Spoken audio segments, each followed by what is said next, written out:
Hello, everyone. So, I recently got these books. Um, I'm super into Bruce Lee's fighting method. I believe that uh, there's uh, two kinds of people. One kind believes in Bruce Lee's uh, fighting ability, and then the other kind thinks that he is just a movie star that is just, you know, what he does was only for the movies and that he didn't actually have any real fighting skills. I am the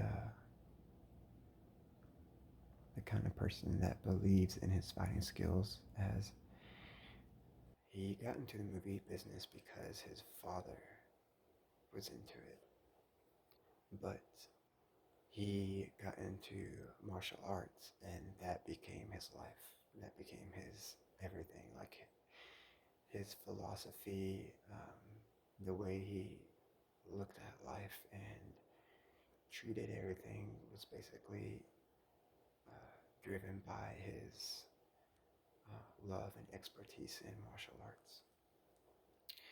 And Bruce Lee was the one person, at least the one who was very public about it. He was the one that took the strict um, beliefs in Chinese martial arts that if you learn one way, you're going to be only practicing and doing that one type of martial arts for the rest of your life. Like you learn this way, there is no other way. Every other way is lesser than or obsolete to you. But Bruce Lee was breaking that mold, and he believed that you should be a very well-rounded fighter, and also pick out what works for you. So he first started with Wing Chun, which was actually a martial art catered to women when it was first created. Um, for many reasons, I won't get into it, but it was actually um, a very strong foundation for him. He took a lot of that into what he created for himself later on, but there were also things that he thought were not useful for him and for martial arts as a whole. Uh, to Bruce Lee, he thought that if you are to get into a fight, you want to end that fight as quickly as possible. You don't want to stay in that fight for a long period of time, because the longer you're in it, then the more chances you're going to have to become permanently injured or fatally injured. So he chose things that weren't so flashy and attacks that were quick and to the point. And uh, he basically trained himself to use as little energy as he possibly could for each of these attacks that he learned. And anytime he learned anything flashy, it was for the movies. Because who wants to watch somebody in every single movie they have doing the same techniques and fighting styles each time, right? He understood that that would become stale, and people go to movies to watch something flashy and exciting. So he took his real life martial arts and changed it to be in the movies. He changed it in the movies to be more flashy and exciting. But if you were to actually see him, catch him on the street and try to fight him or whatnot, the fight would be over very quickly, because he wouldn't do flashy attacks that took a long time to complete or had a lot of, what's the word? Hold on a second, let me think about it. It's in my head, but it's not there. Telepathic. Telepathic. Is that it?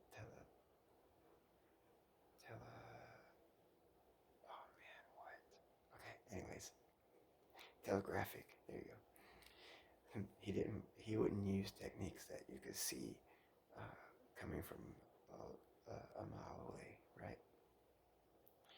Like actually, I believe Bruce Lee would not use a uh, rear hook kick um, unless he thought the opponent was easily deflecting his front hook kick. So he would try to change it up and do a rear hook kick to knock them off guard because they're used to him doing a front hook kick. The front hook kick is very quick because it's your front foot is closest to the opponent. As your rear kick actually takes longer from starting point to get to your opponent, which in UFC and MMA that I see nowadays, people are always relying on their rear punches, their rear straights, their rear hooks, um, their rear hook kicks to end a fight because they think that it is stronger. It is stronger, but if you're a very good fighter, most chances are you're going to uh, step away or parry those attacks. But anyway, so these are his books that he has. He was creating these books before he passed away. You can get, I have one in the States where it's all of these put together. But I could only find these here in Taiwan, and I actually like these a lot. The other ones that are put all together are more revised. The picture qualities are better, but I actually like these and like it being broken up like this. We have basic training, advanced techniques, skill and techniques, and self-defense techniques. So we'll start with the basic training. And so Bruce Lee was creating this, so all the pictures were taken, of course. He was alive, it's obvious. But I think the illustrations and descriptions of stuff and everything was also drawn by him. And most of this is in his words, I believe.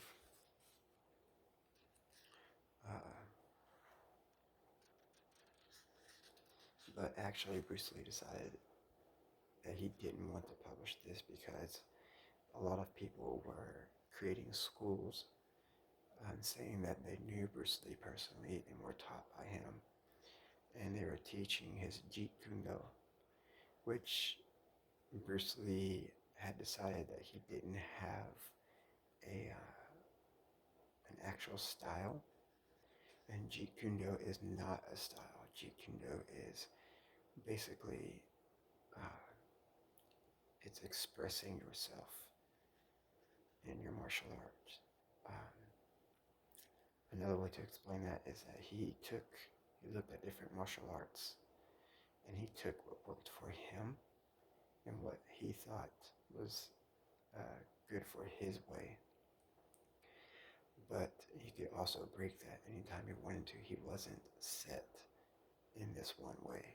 He was open to changing, which he constantly was changing, always changing and learning new things and refining what he's learned. And Jeet Kune Do is a name, but really he has no style, so he really has nothing to name. There's nothing there to name. But unfortunately, for him to explain it, he needed something. So Jeet Kune Do was what he decided to call his way. And you can have your way. And Jeet Kune Do it's not just for martial arts, it's for anything. Let's say if you're an artist, instead of following a certain way to do something, do it your way, what works for you. Create your style, that is your Jeet Kune Do. Look at different ways people are doing things and choose which one do you like, which one feels natural to you, and use that and reject the rest. throw away the rest. You don't have to use everything to see. You don't have to do everything to a T. And that just goes with everything. So it's basically life. So this one is about, I'll just go through these quickly. It will take forever.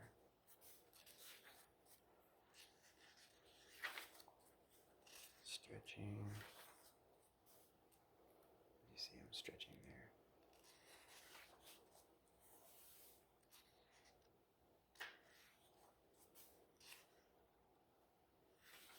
We'll do his workout. So the on guard position. So this is pretty much what he chose for his on guard position.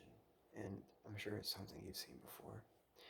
But for Bruce, the reason he decided to go with this instead of a stance like this, which you see more like squared on stances in MMA now.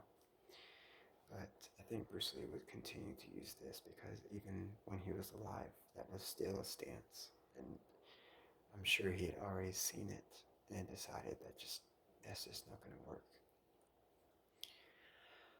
For this, I read once that he had explained that in this stance, you really only have this here. So like his side here to attack, right? It's going to be really hard to come in and hit him in the torso without him blocking some way. And he said he was pretty much just back and just this side facing you. That's it. That's the only targets that you had against him. So this is on guard position. And here it just goes through really quick of the reasons why. Or just like how to have your body. So the left forearm defends the midsection in the body. The left elbow defends the left side of your body. Your right hand heavily depended for striking, and it protects your face and your groin. Your left hand is heavily depended on for defense. So like if someone goes to punch you in the face, you can catch the fist or whatever with your left hand.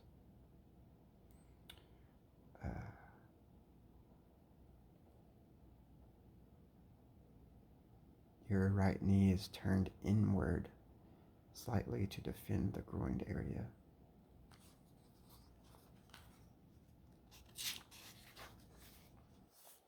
So here's some other stances that he had learned and decided to step away from because they're just too many openings, and a lot of times the martial arts stances have you with your arms down here, and it takes a long time to get from here to up here to someone's face, right? This one's just too squared. So these are just different stances, different martial arts. So Bruce Lee didn't just, see something and think that's stupid. He actually looked into it because maybe there was something in that martial art that he could use, but he would definitely criticize it by, saying like, why would you do this? This is completely open, or this takes too long, or it's too graphic.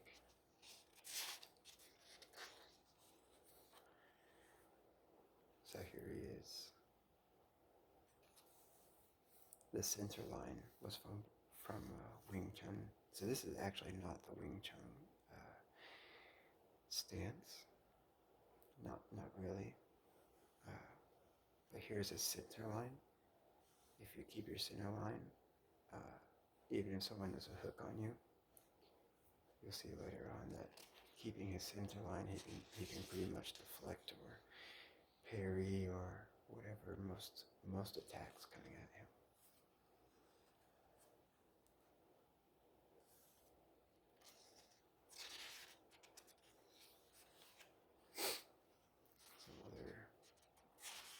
things not to do. This is the Chi Sao, which is meant to, it's from Wing Chun, it's meant to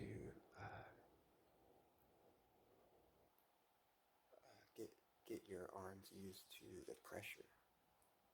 And like when you're trying to trap somebody or parry them, you can feel their pressure going towards you, and if you feel the pressure start to release, you can kind of go with that, as you'll see later on.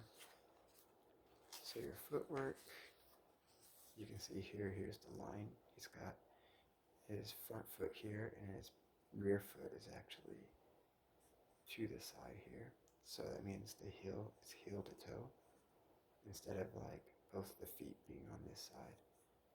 In a straight line, it's actually a tad more diagonal.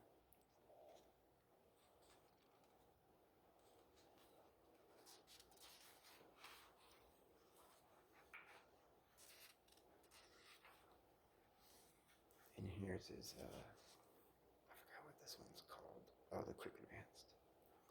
So your front foot would go forward a bit, and then your back foot would immediately follow, and then your front foot would go forward again.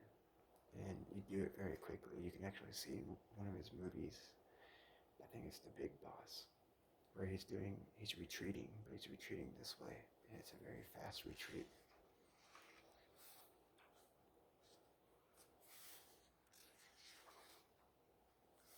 Here's his side kick, and when he did his side kick, he would always throw his arm out, and that would create forward momentum as if like someone was pulling you with a rope, and then he would use that to create a strong forward momentum energy. His sidestepping, he said, to lead with the shoulder.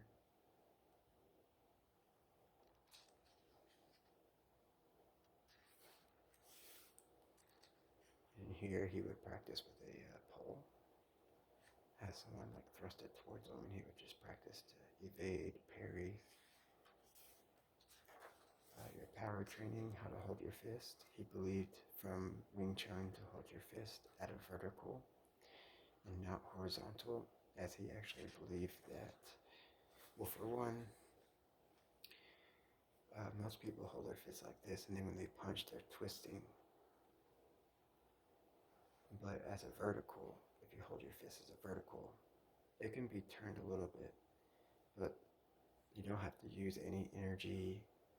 Even though this is not a lot of energy, it's still something else you have to do. But as a vertical, it's just here, and you don't have to do anything else but just thrust your arm forward.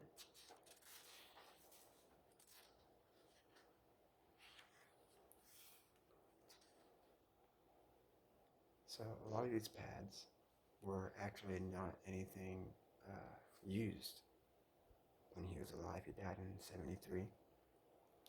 So he actually had somebody make these for him. He had seen the pads that they use in football, and he actually liked those. So he started having somebody make them for him. Like these pads.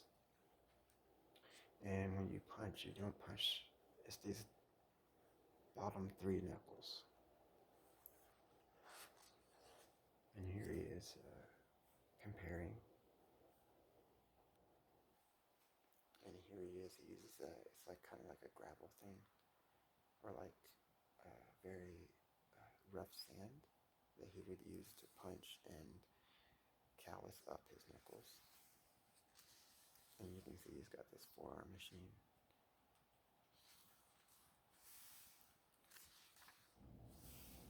Here's your Chi Sao. Here he is doing his 1-inch punch, and you can find this on YouTube. So the 1-inch punch, I think a lot of people believe that it's like the strongest attack. which actually it's not. I couldn't imagine uh, moving in towards somebody or whatnot, or if somebody like moves in towards you, um, that you could use it against them and knock them back really far. But the thing is, Bruce Lee used it as a demonstration of his uh, great use of motion of economy. Uh, Basically, the 1 inch punch gets stronger with the more inches added to it. So the more his fist is back, then the more time he has to generate speed.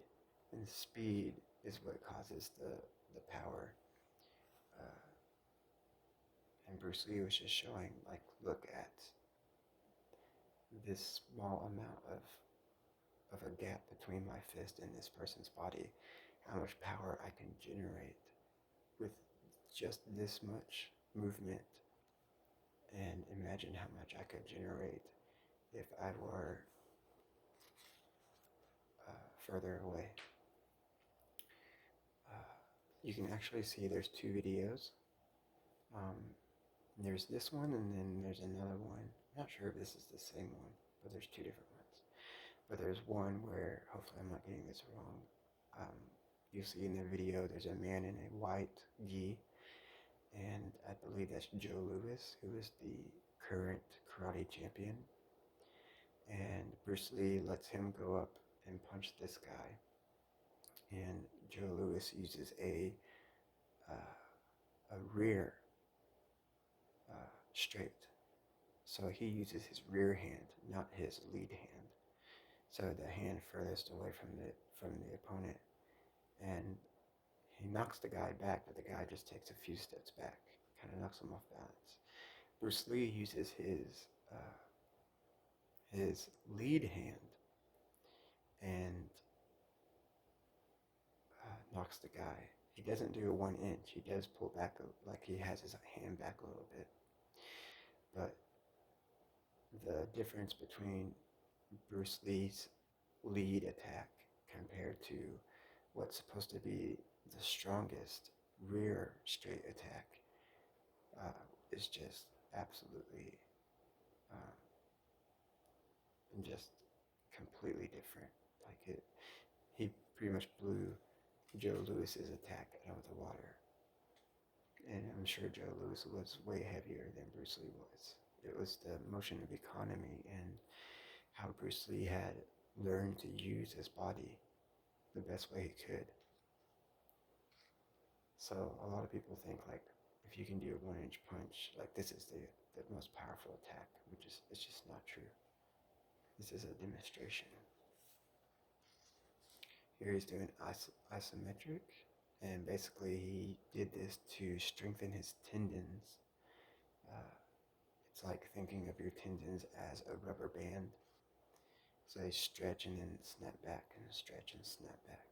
But they need to be strong, or you may stretch them too far and they snap. So he uses this to do for like 8 to 12 seconds. It's pretty much just trying to move an immovable object. Here he did these forearm twists. He's kicking. This is traditional, or like a different style.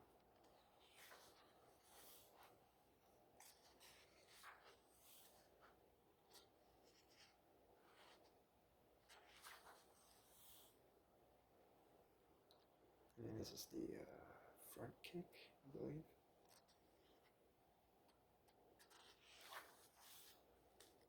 It's speed training.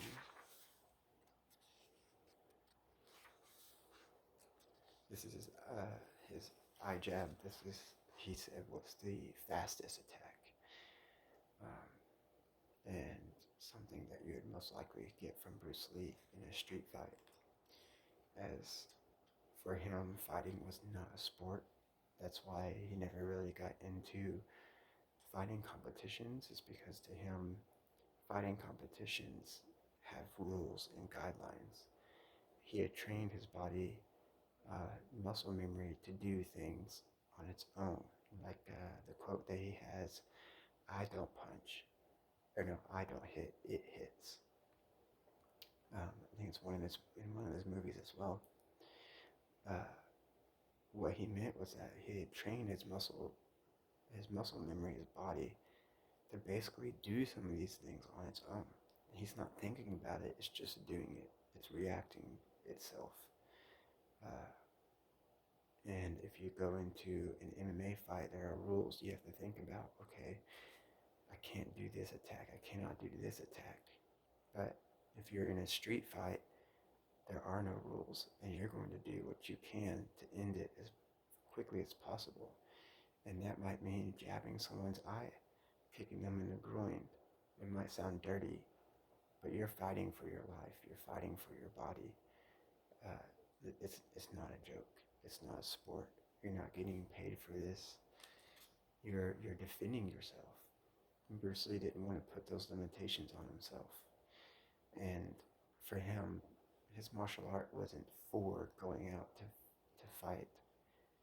At first, when he was younger in Hong Kong, he was a street fighter. And that's the reason why he got into martial arts, was because someone had finally beat him using a martial art.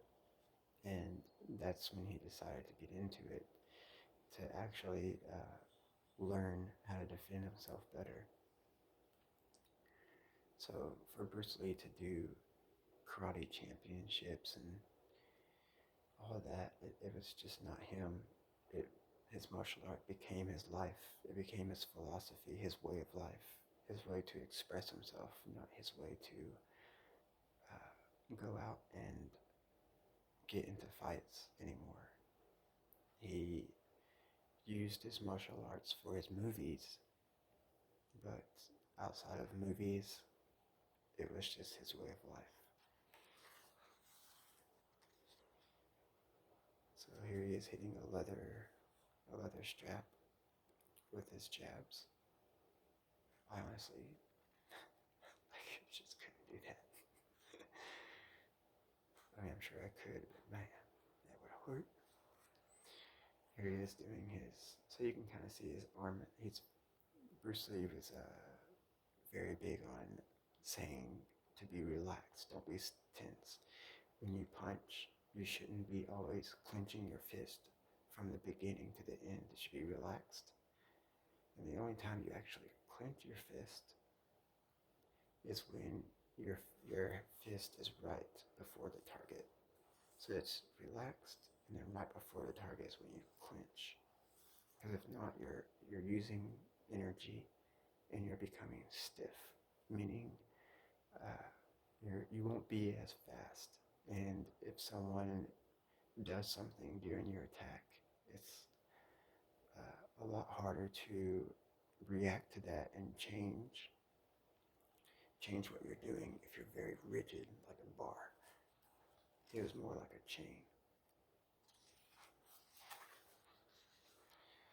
But here he is showing the difference between his vertical to a more horizontal. The difference here.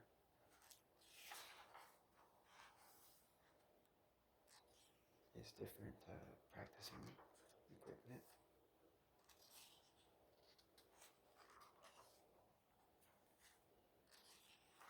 Non-telegraphic punch. You can read that yourself if you want to.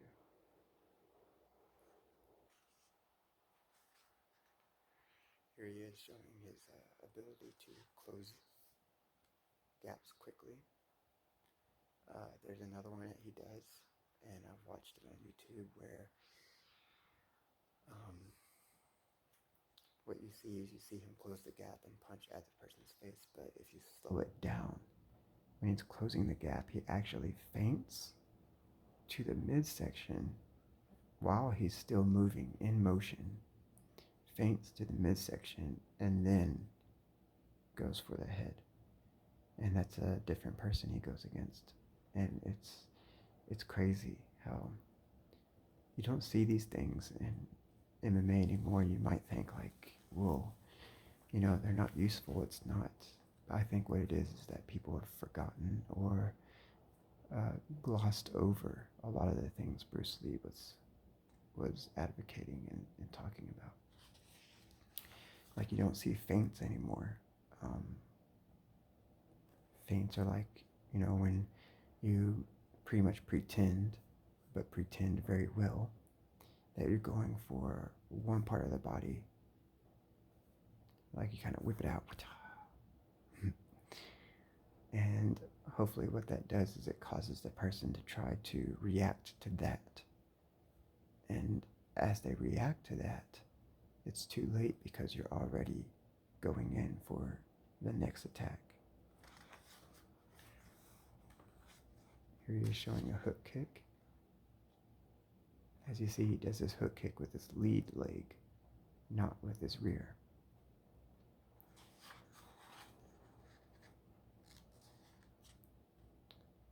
In the path of your hook.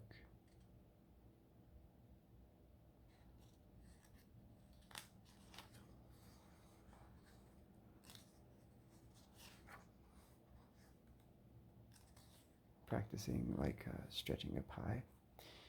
He actually ended up deciding not to do high kicks because they're too telegraphic. Only use it against an opponent who is evading your kicks to the torso or to like the lower part of the body, like the knees or ankles.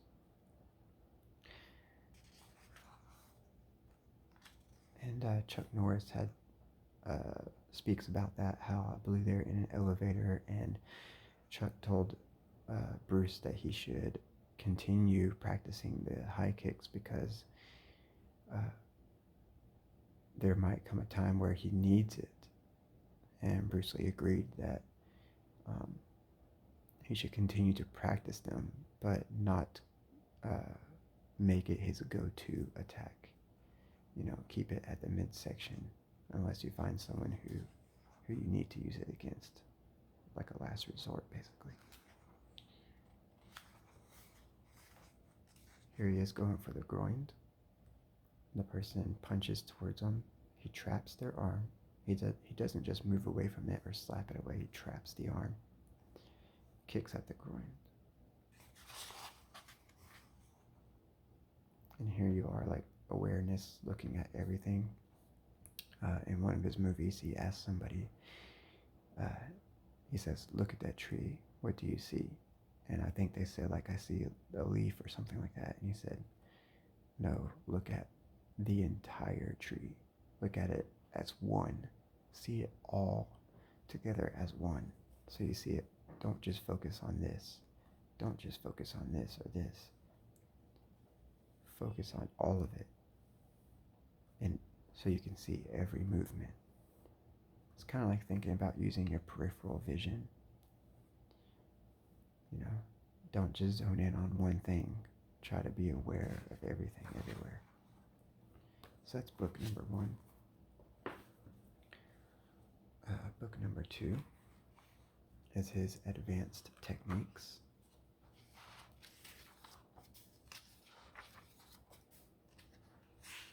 So you can see the calluses on his hands right here.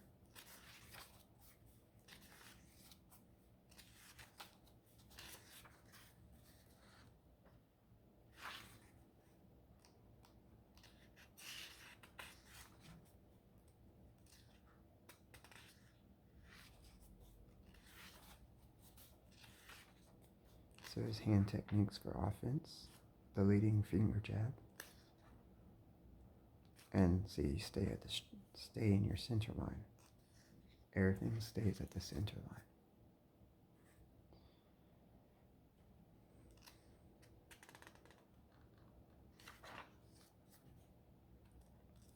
The leading straight right.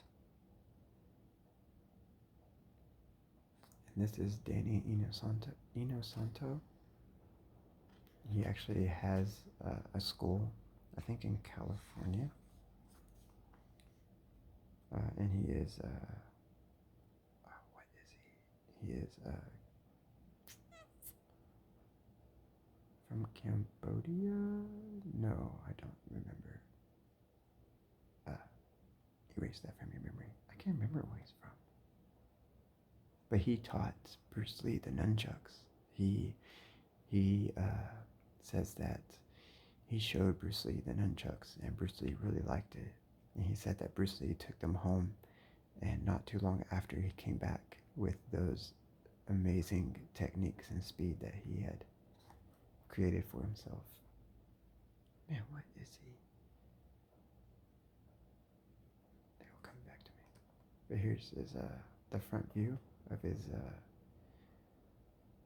lead straight. And you see he's got this hand here to protect himself. And it's at his shoulder.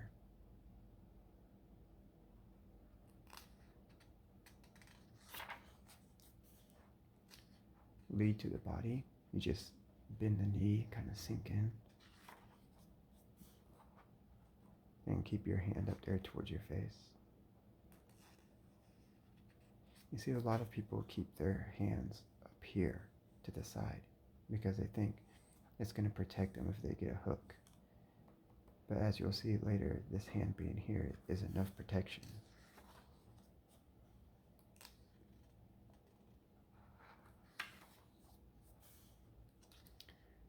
The leading straight left, so it's just on the left side. So you can see he allows his fist to turn a little bit because it's like this, or you just kind of relax and it's a little bit like this, but never is it folded like this.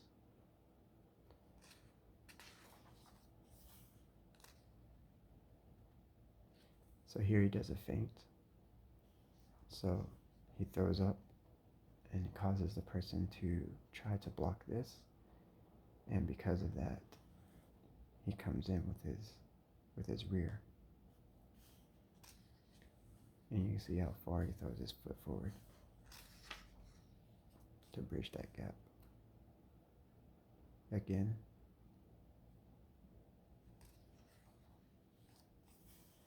Okay, hand techniques for offense part 2.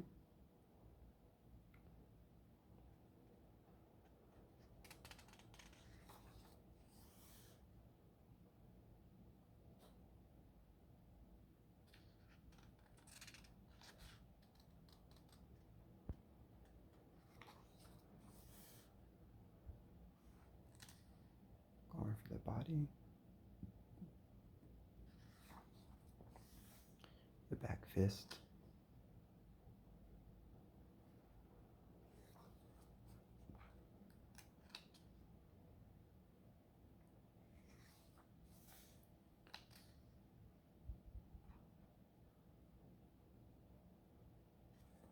See how he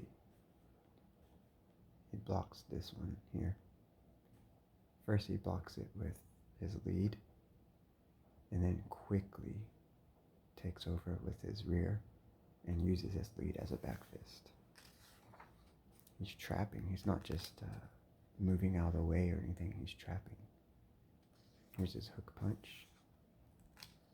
In the movies, you see him doing a hook where he like really does a wide arc, but I believe where it's real, in a real fight, he says not to do that. It's too telegraphic. So it's very tight, but it's still going to come from the side. You know, but it's very tight toward and close to his body, his arm. But you're still going to get hit in the side.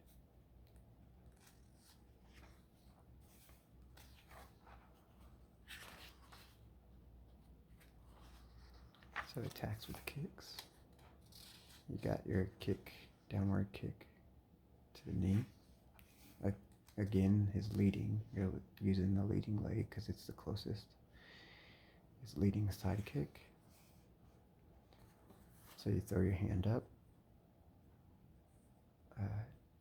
stepping forward a little bit, and then you lean back quite a lot.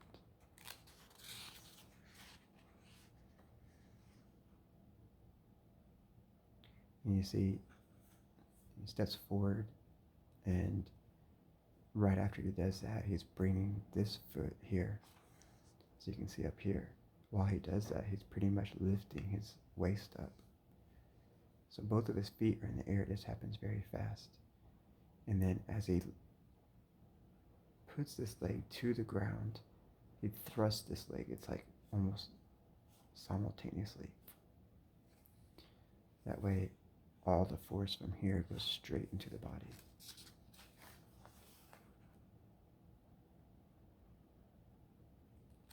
And then here's a hook kick.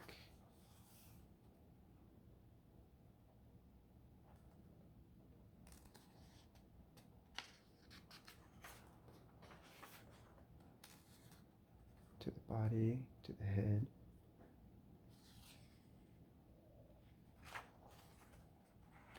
This spin kick, which is what Chuck Norris got famous for. I'm not saying he took it from Bruce Lee, not at all. But the roundhouse is like the spin kick.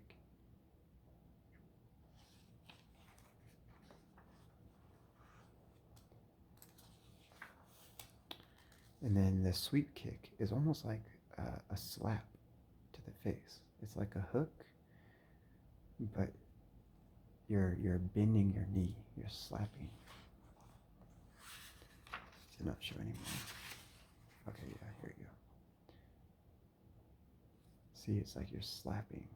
It's like whoosh, whoosh. You're slapping. And it's from you're using the back of your foot, the bottom of your foot, not the top of your foot, as if like you're hook kicking. It's like a reverse hook kick. Defense and counter. Leading finger jab. So here you see this person comes in for a hook. And with Bruce Lee using this hand here, it's not up to his head. It's here. Because if it's up to his head, that means like if someone goes for the body, it's hard to knock that out of the way if your hand is all the way up here. It's just too far of a distance. But here it's perfect enough that he can still block it and then attack at the same time. Remember, at the same time. It's not block and then attack. Sometimes, yes. But here it's block and attack at the same time, because this opponent has dedicated everything into this attack. They're too into it. So while they're like thinking they're gonna hit and realizing, by the time they realize that they're not gonna make that they've been blocked, they've been hit. It's all at once.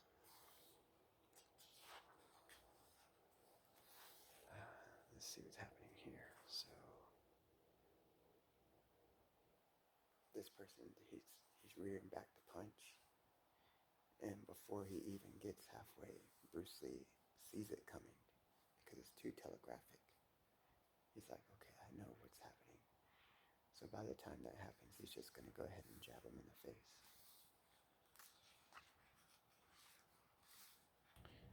Knee kick. So this person's either going to try to do a hook kick or a side kick.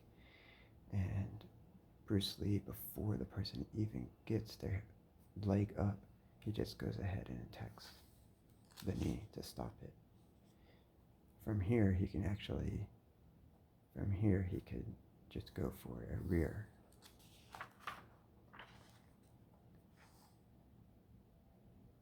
Again, just stopping attacks before they happen.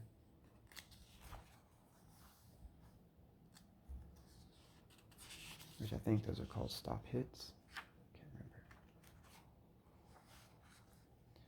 The side stop kick.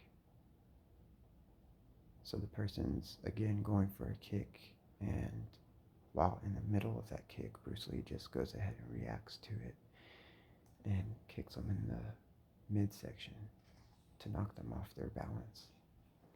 Because here you're already quite off balance, or easily put off balance.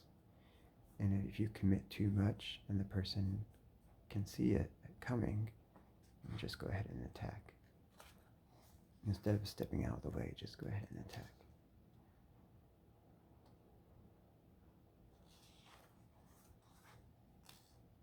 Some more examples.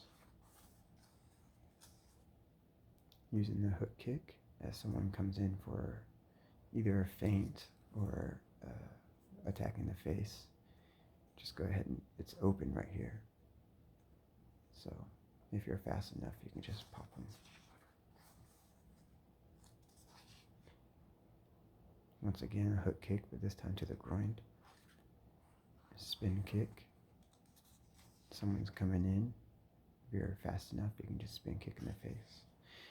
I think an argument could be said that MMA nowadays, maybe some of the things you're seeing here Bruce Lee's doing is obsolete because people are maybe have gotten good enough that they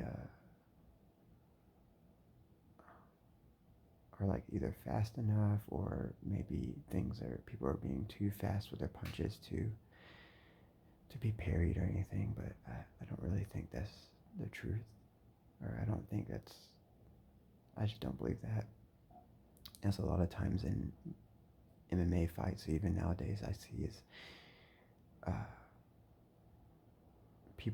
they make a lot of mistakes, and I don't see hardly any parrying or any trapping. It's mostly someone tries to punch, and either the opponent steps out of the way, and then that person tries to punch, and then it's just like a back and forth. It's like, okay, I'm gonna try, I missed, okay, your turn, you try, you missed, okay, my turn, I try, until one of us becomes so tired that we either get a lucky punch, or finally, out of being fatigued, someone actually lands something.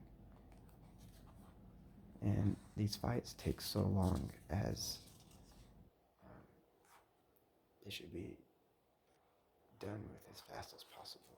It might not be fun to watch, but that's just how it should be. That's book number 2. And then this one right here is, I think, my favorite, because it goes into the actual parrying and stuff. But I actually have to go here pretty soon. I'm on my lunch break, so I need to hurry this up. So I'll just kind of breeze through this real quick. Let me try to find like the best examples here. Here he is slapping away a side kick. And if you want to look at it, you can just pause it. Here he is slapping away a kick, and then bringing them down as well. His dodge, duck, dip, dive, and dodge.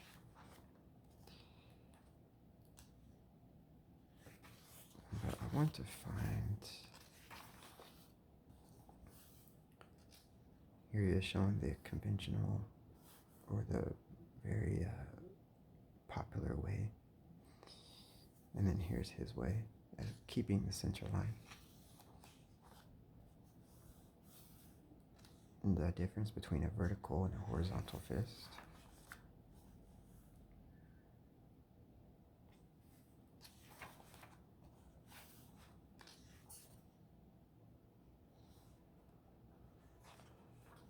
Here you are keeping the center line as one fist goes forward. Once you retreat, the other fist comes.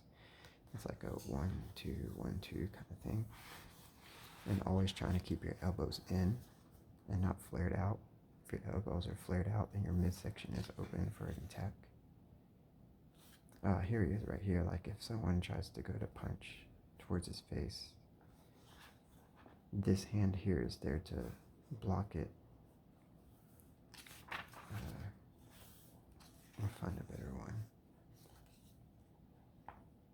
Okay, so this person goes to punch, and Bruce Lee uses his rear hand to slap it away.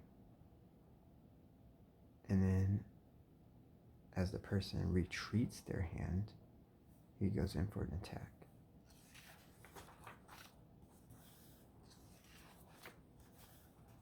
Let me find more Chisao.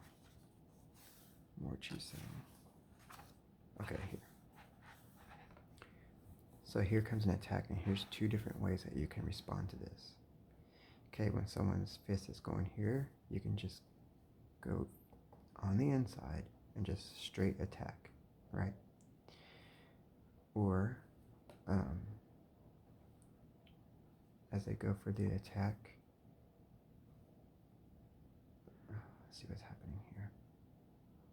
Okay, disengage when pressed. Okay. So your arm is in the path of this person's attack, and so they're pressing down on your arm to kind of push it out of the way. And Bruce Lee can feel that pressure, so what he does is he goes around, kind of like whoosh, whoosh. And when you do that, whoosh, it turns into a punch. As this person, see their momentum is going downwards, and instead of applying pressure up to it and fighting that pressure, he just allows it to go down and goes around it. And their arm continues to go down as he punches.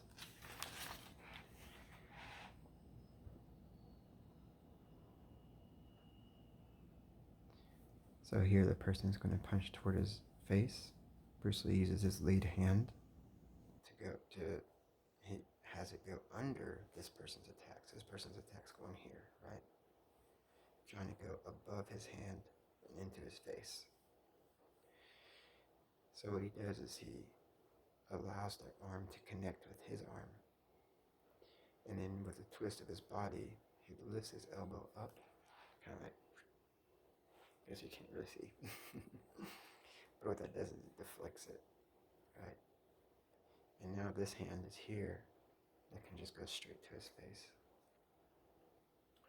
Here's another one where he uses his rear hand to just slap this hand out of the way and then just use a back fist.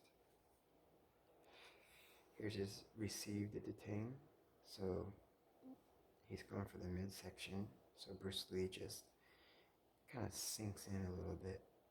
And what he does is he brings his arm down to catch this one.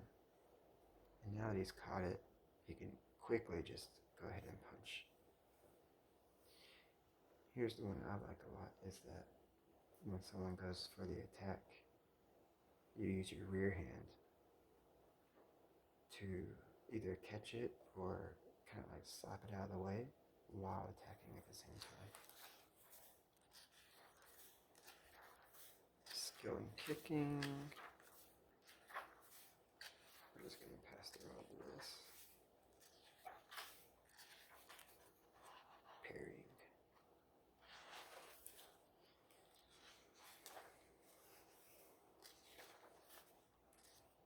So traditional parrying is more straight on, as Bruce Lee's is more at a natural arc. See, instead of straight on, it's just at an arc. Here the person is punching toward him. He's just gonna do that arc to catch or slap away that fist and punch at the same time. And see, with your rear hand, you can protect the face even at a hook coming to this side. Or if it's going to this side, you just, as you'll see,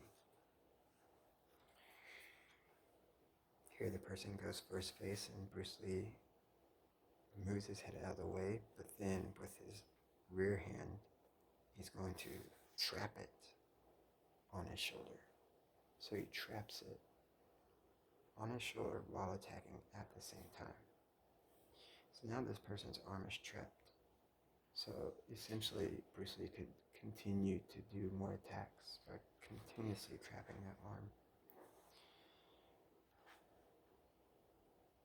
Again, you see how he's trapping, deflecting, parrying this attack while attacking at the same time. It's not a 1-2 thing. It's a one action. Trapping, parrying, attacking all at the same time. And one thing that a lot of people misunderstand is the be like water. If the water is in a cup, be the cup. I think, to me, there's a little misunderstanding.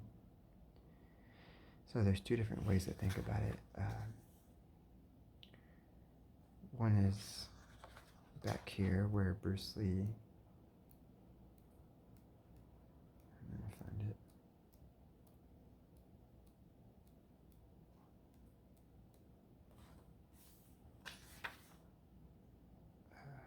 Receives the detain. Okay. So let's say Bruce Lee is the water, and Danny is the, let's say, just the object, right? So the object, let's say, it's like a rock. You throw a rock into the water, and the water moves kind of with it and away from it at the same time. So Bruce Lee is pretty much just like in the cup, be the cup. He's going with the opponent. Like he's going with them. They're going this way. It's kind of like a dance. Like you go this way and I'll go this way. Like this, right? But the difference is that if when Bruce Lee does this, he will also attack. Right? So that's one way. This is kind of like, this is being the cup. He is being this, if you kind of understand what I mean. Another way to think about it is if you go to, like, just say you have like a puddle of water or whatever, right? You're in a pool or something. Punch that water, like punch it. What you're gonna feel is a little bit of resistance, but mostly that water is moving out of your way. But at the same time, that water is going to splash up into your face. So think of it as